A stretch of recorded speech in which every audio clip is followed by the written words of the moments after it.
Jay and EJ Live. I am your sexy, very sexy co-host. More sexy. I am your co-host, Ernestine Johnson, aka EJ. I am an actress and a poet, a business owner, what some may call an activist, and I am the fiance of this handsome beau next to me. Hey, I am the J portion of Jay and EJ Live. I am you. Your host, businessman, coach, mentor, activist, author, and the fiance, soon-to-be husband of EJ, aka Ernestine Johnson, aka Young Beezy. Young Beezy. Young Betty in the flesh. So I showed everybody my ring, and for those of you listening, I showed everyone my ring, and don't judge my nails because I didn't get a chance to get them done today because I was so busy today. I got my just manicure. Just look at the ring. Don't look at the manicure or Just lack like thereof. Just go like that. Okay, so we had a Snap series called Jay and EJ Live, which was super. That I started. That Jay started. Starring me. I was the star. Everybody watched for me. We all know that. And it was on Snapchat. It was on Insta Story. And Jay saved them every day and put them on YouTube. So we were doing like 30 Insta Story snaps a day, just documenting our jokes, our life, our journey, restaurants, eating. Ernestine eating. Just documenting all those cool things, our corner classes, all the work that we did professionally, in the community, and otherwise, and just in fun. And so I would save all those snaps, repurpose them, and put them on my YouTube channel as Jay and Ernestine Live because you didn't want EJ. And we changed it to Jay and EJ Live. And we went on a 25-city tour together last year, and we documented the entire tour, every restaurant. So if you guys go to my YouTube channel, Mr. Jay Morrison, you'll see the original Jay and Ernestine or Jay and EJ Live. And now we're bringing it back for a full, intentional podcast. Yes, so we are here at our very first episode of our podcast. Wait, babe. Jay and EJ Live. I'm sorry? Wait, what? give me a kiss. All right, so I want to get right into it because it's been a lot going on this week. We've got a lot to talk about. Okay. Taye Diggs. Did you hear about Taye Diggs? All right, Taye Diggs. I heard about Taye Diggs like 10 minutes ago. So Taye Diggs says that he was on the Van Lathan show. And it was a conversation about him dating white women and black women and, what his eyes gravitate towards now. And, he's been infamously known for dating white women. And now he's saying he may not be attracted to them anymore. But what was interesting to me about the story was he said that he was attracted to black women at a young age. Mm-hmm. And when he expressed that to his mother said that, oh, no, you're going to date a white woman. So outside of him just dating white women, because we all know he's been bashed for dating white women and having things to say about black culture and black women in general, I want to know, it's very interesting, the mother's, what the words that weighed so heavy on him the rest of his life. Do you think our parents and their opinions of us weigh heavy on us the rest of our lives? Well, it's interesting. Usually you and I have different perspectives when we hear a story. Like I'll notice one thing of a story and you'll go like deep somewhere else. But that actually is what intrigued me about this story. Mm-hmm. Is he said he saw a beautiful black woman in a magazine, mm-hmm. and then his mom said, "No, that ain't for you. You go marry a white woman." So I wonder what her motive was though.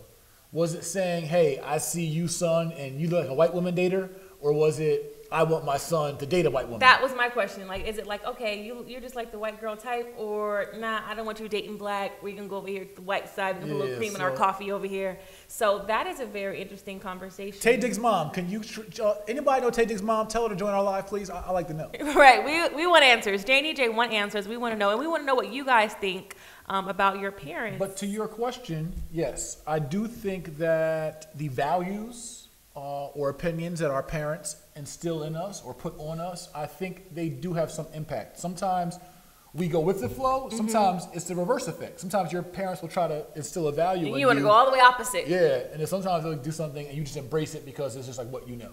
Right, absolutely. Just like you thought that country crock was butter.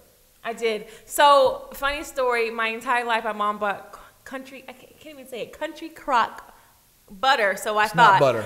It's spread. Up Country until crock this spread. year, I just figured out that country crock was spread. No, you didn't figure out. I told you. And not butter. And I'm like, my whole life I've been thinking this is butter, but it's spread. So I just learned something new this year. I asked for some butter for my pancakes, and she got me some country crock. And he was like, what is this? I was like, butter. I need some good old-fashioned Land O'Lakes, deep butter, salted butter. Sorry for my vegans out there. Hey, listen. But anyway. I'm from LA. We try to be on our health kick. So yes. All right, our parents do influence us. We're gonna get into fact or fiction. I've got something for you, and I want to know if you know whether this is fact or fiction. I got one for you too. Okay, fact or fiction. I'm listening. Set It Off. One of my favorite movies. Okay. Had 2 scripts with 2 different writers, and one of the writers' script was What the World Saw. Fact or fiction? That is a fact. Ding, ding, ding, ding, ding, ding, ding, ding. That is a fact. Set It Off, I just found out, had 2 writers. The original writer, Takashi, had to hand it off to, I can't remember what the second writer's name was who did the revisions. She was a woman out of Harlem, though. Yeah, she revised it. 19 times. She revised it without even reading the original script, allegedly. She revised it, and that is what the world knows now as the final script of Set It Off. But there was a whole different ending in the original version of Set It Off. In the original version, Vivica Fox does not die. I would like to see that version. Yeah, I like that version where Vivica Fox at the end. Well, no, not she doesn't die. It was that she didn't get a. Oh, she did, right? She doesn't die. She gives up and gets arrested to let Jada Pinkett Smith go off into the sunset. Yeah, and I would have appreciated that version because I always felt like she didn't have to die. She held the gun to his head, and then she said, "It's over." And then she ran off, and they shot her in the back. Yeah, while they shot her in the that's what I'm saying. Like, she didn't have to die. She was running off. Right, but she wasn't a threat to anybody. Running off towards the bus that her co-conspirator was sitting on, trying to get away. That was bad writing. Like, you're running to the getaway bus that your co-defendant is on. If you were my co-defendant and the cops got you and I'm getting away and you run towards my bus, I'm letting you get away. I'm shooting you. Hilarious! No, I'm letting you get away. Why are you shooting somebody? No, if me and you go rob a bank and I'm on a getaway bus, unfortunately you got caught, and you start running towards the getaway bus that I'm on with the cops following you, yeah, I'm going to shoot your ass. Right. Well, I would like to see the alternate version, the original version of Set It Off. So that is my fact or fiction for the day. All right, so what you got? While we're doing our podcast, which will be on all podcast platforms, and it's being recorded for, video platforms, and it's being live streamed as well because it's J&EJ Live. I need our Facebook audience to share this and take advantage of the live opportunity. And so, fact or fiction for Ernestine Johnson? We don't actually want them to share this because it's going to go on our Well, they can share it. They can share it right now, honey. We don't want them to share it right now. They can. I do. I mean, we don't. I do. That's not how we designed it. We're going to delete it anyway. But if they share it, then it's there. Oh, it'll get deleted. I don't think that's how it works. That is how it works. Right, Gene? Thank you. Listen to your man. Well, it's getting deleted, so. Right. So they can share for the meanwhile. Anyway, fact or fiction. In 1996, Jay-Z released an album called Reasonable Doubt, and at that time, he was signed to Biggie Smalls' record label. Fact or fiction? I'm gonna say fact. Yeah, I grew up in the Valley. Rap trivia. Rap trivia. I was probably like 7 at the time. No. So what wasn't fact about it? Jay-Z was not signed to Biggie Smalls' record label. I thought that sounded weird. I was like, he was signed to Biggie Smalls? I did think that sounded weird. All right. Darn it, you got me. Oh, youngin', non-hip-hop, non-classic album Listen, knowing. I grew up loving NSYNC and the Backstreet Boys. Went to the NSYNC concert with my cousins in a stretch limo. All Next. Right. So we are getting into do's and don'ts. So there are specific do's and don'ts to relationships and specific do's and don'ts to business. Would you like to share a do's or don't for business, Mr. Jay Morrison? I'll kick it off with a business don't. So, in business, don't take legal advice from a plumber. Oh, okay. Please explain that. Okay, sure. So, many of the times when we have a legal question or an accounting question, say it's tax time, we go ask our uncle who's a plumber. Right. Or we go ask our aunt who's a cook. Or in business, a lot of times you ask someone who's not an expert in that field for specific field expertise. And so don't go ask Uncle Ray Ray or Aunt Tisha Reese or someone else who's not. My Tisha Reese is an expert at a lot of things, so I probably can ask her. There's some things you may not want to ask her. But, don't ask people for advice, or you can take their advice, but I would get it a second look. Don't go ask someone who's not an attorney for legal, and they're not a specific attorney. So don't ask a tax attorney real estate advice, and don't go ask a criminal law attorney to entertainment advice. Right, entertainment advice, or be something else. It's kind of like, don't ask your single friends about marriage advice. I'm really big on that. Like, I'm not like, if you're not married, ain't about to be married, you're not even in a relationship, 9 times out of 10, I'm not going to really ask you for a whole lot of relationship advice, which a lot of women do. Right. Don't ask your high school dropout cousin some college advice. You know what I'm saying? I mean, high school dropouts, they may know a thing or two. I know, but not about college. Okay, so my do's and don'ts What's up? In a relationship. And I may be the only one who feels this way, but I'm really, really big on this. I'm really big on energy. My do's and don'ts is don't unload all of your baggage and energy and bad energy for the day on your partner. I'm really big on it. If I'm having a bad day, I may come home and tell Jay about it, but I just don't think it's fair to others to just unload everything just at the start of it. Like, before he even says, hi, how are you, how was your day, you just start unloading. It's so heavy. And someone did it to me the other day, and I was just like, how do people not know that this is so selfish and draining? Like, say hi first. Ask me how my day was. Ask me how the husband and kids are first, the dog. I mean, geez, before you be a courteous unloader. Yeah, be courteous when you unload. Don't just unload and dump and dump and dump and dump on people. I think that is so rude. Yeah, no, there's a time and place to unload. And so be a mature unloader. Yes, be a mature unloader. I'm going to write that down. Being a mature unloader. Yeah, do that. Do that. All right, so it is time to pull it from the gram. Pull it from the gram. So I pulled a couple things from the gram this week. Okay, what you got? All right, so I'm going to start here.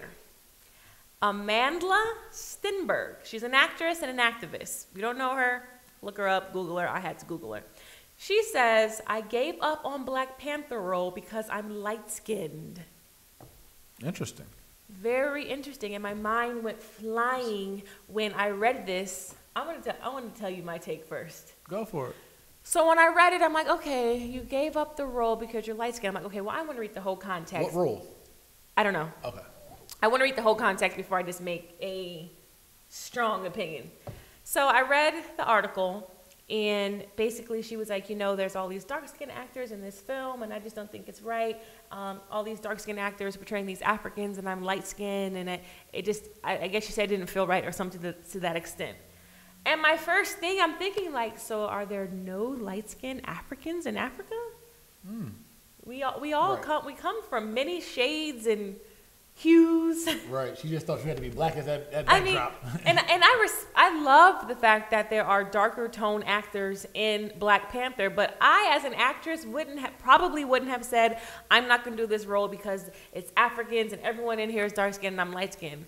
I'm taking that. That was an award. That's a history-making film. As an actress, I'm in it. Shoot your shot. Shoot your shot. And there's so many different shades of people in Africa. Yeah. Like, so there's white people in Africa. There's Asians in Africa. I mean, we all come from Africa. So it's like there's so many different hues and shades of people of color in Africa that I don't know that there's one particular person or look that represents the continent of Africa. Yeah, and I think there's 2 layers to it. There's that social and cultural layer, which I totally agree with. And as you've seen in the movie, there were all different shades even in the movie. Mm-hmm. But then there's also the entrepreneurial kind of side to it. And that's like, as an entrepreneur, as an actor, as a talent, if you were given the opportunity to audition for it, why wouldn't you shoot your shot? Like, what's the worst thing that could happen? Is that they don't call you back, which you were going to be out of it anyway because you took yourself out of it. So by shooting your shot, you could have given yourself an opportunity for a callback or for a role or whatever. I mean, I don't know how far she got in the casting process. It wasn't that specific. I don't know if she got the role and turned it down. I don't know if she got a callback and she was top 3, top 2. I'm not sure. There's no way she would turn it down because she's light-skinned. Like, Well, hey, you're offering me opportunity for a check and for exposure in a major movie, and you know what? I'm too light-skinned I'm for just this telling you movie. what the gram said. I pulled it from the All gram. right, pull it from the gram. So, guess what else I pulled from the gram? What's up? Diddy, our big bro, brother love. P. Diddy. P. Diddy, Puff Daddy, whatever you want to call him these days. I was murdered. P. Diddy named me pretty.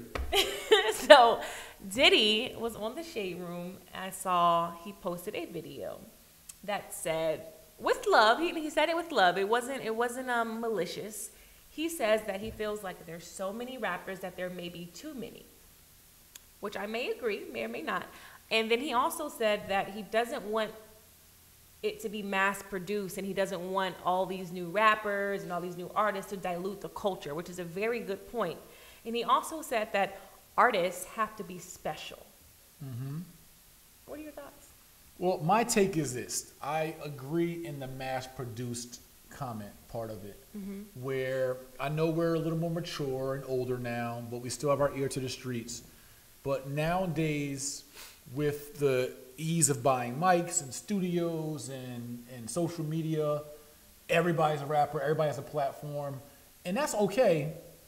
But I think the point he was making is that when it comes to these different styles of whether it be mumble rap or whatever else, that you're getting people that aren't really that talented or aren't really that special from a craft or hip hop or lyricist side, Right. but who can be mass produced by these labels like, oh, you come from the hood, gangster image, you don't give a F, you're willing to act crazy on camera, we can put you with these beats and give you these chains and this, and boom, we'll put you out. No one will never even know your name, but we got you a hot single. And so you think about how many singles that we know that we sing, and you don't know who the artist is. Back in the day, so many. Everything that played on the radio, you knew who the artist was. I'm singing songs these days, and I have no clue who I'm singing. If they could be right in front of me, and I wouldn't know. No clue. They could walk by you. I just found out what Kodak Black looked like 3 weeks ago. I didn't know what he looked like. I mean, there's like a bunch of them. And so I think that's his point, is that they're being so mass produced, you really can't find.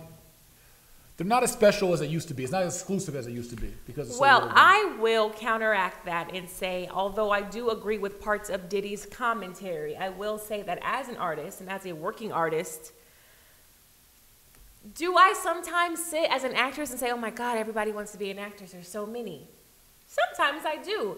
But there are more people in the world than there have ever been. Of course, we are a growing world. We are a growing nation. So who are we to say, hey, stop doing this one craft over here? If you grow up and you want to be a singer or a rapper or an actor, who am I to say, oh, my God, it's so mass-produced? Now, what I will say as a working artist is that what he said was artists have to be special. Just be special. Cardi B came out the gate, and I'm sure people had so much to say, so many negative things to say about Cardi B, but Cardi B came out and was special. Be a special artist and don't allow the people who came before us, because we have to pay respect to people like Diddy and artists who came before us. But don't allow people to say, to stop you from what you think your shine may or may not be. Right. And well, my thing is get your money. Shoot your shot. Absolutely. Get the check. But from a hip hop cultural perspective, right? So as an entrepreneur, hustler, businessman, listen, if you got a door, an opportunity to gain influence, to gain dollars, and whatever, milk it, squeeze the orange, right? But it still doesn't make you special as an artist. No. And so I'm saying But is find that, something that makes you special. I mean, they all have niches. They have weird names and weird tattoos and all that kind of stuff. Why they gotta be weird? That's my opinion. It's weird to me. But I'm saying the messaging, the lyricism, that stuff has become less and less special in regards to people's flows, their lyrics, what they're saying. But what I have to say is, too, we have evolved. We have changed. The way we hear messages, the millennials, the way they hear messages is different. But there aren't any messages. That's the whole point. What we may not see as a message, some 19-year-old or 18-year-old might see the message there. I mean, obviously someone's seeing it because the stuff is viral and it's making them a lot of money. And what I don't want to negate is the fact that these young kings and queens are making money. So I am proud of anyone who's out here making a check. But just because I listen to music one way or hear a message one way doesn't negate the fact that someone else may hear it another way or may see something I don't see. Because, think about it. We're getting older. So many younger people coming up. The way we even take information in now, which is different. We're evolving as a culture and as a people. So sometimes you got to roll with the times. I agree. Listen, I'm not knocking that. You know what it is? Being from New Jersey, Diddy from New York, Mount Vernon, us who are like East Coast, New York based, because that's where hip hop started in the Bronx and in New York, we're like more purist and like trying to, that's why Diddy made that statement. It's like he wants to protect the culture of it. Like, absolutely. of course it's going to evolve, but it used to be something else that it is far from. And you respect that and you want people to get their checks, but it's like, what about hip hop? What about the actual culture? What about how it's, maybe it's a new genre of music. It's a whole new genre. But yeah, And anyway. it's so many people in the world. Okay, I'm done talking about this. Fine. So many artists emerging. Get your check. All right, well, I want to pull one more thing from the gram before we get out of here. Pull it.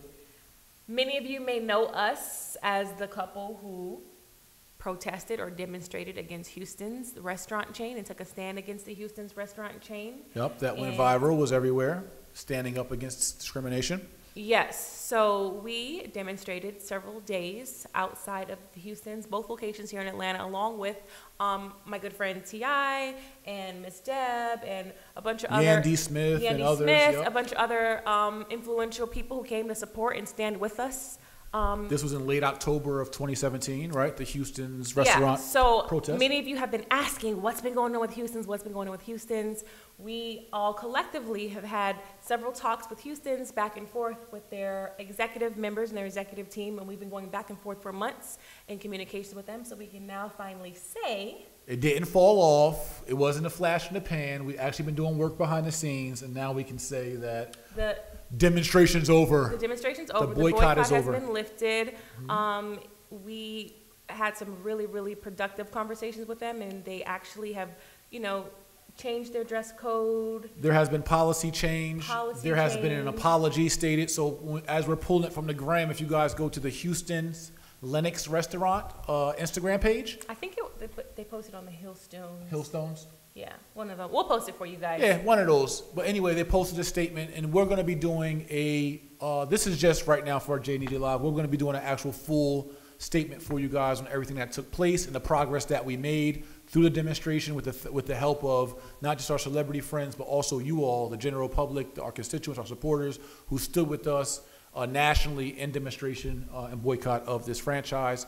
Now we can say it's lifted because we have made some significant progress. Yep, absolutely. So that's all I got from the gram. Accountability matters. That's all I got from the gram today. Jay. What's new, Ernestine? What's new with you, Jay?